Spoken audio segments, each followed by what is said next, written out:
আমার বাবা মা বলে আমি ইডিয়েট, যাকে ভালোবাসি সে বলে আমি ইডিয়েট, তার বাড়ির লোকজনও বলে আমি ইডিয়েট।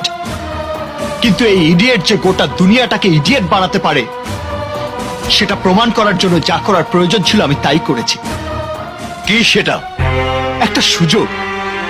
কোটিপতি ঘরের ছেলেদের সেই সুযোগটা অনেক সহজেই আসে, কিন্তু আমার মতো গরিব ঘরের ছেলেদের অনেক কিছুর বিনিময়।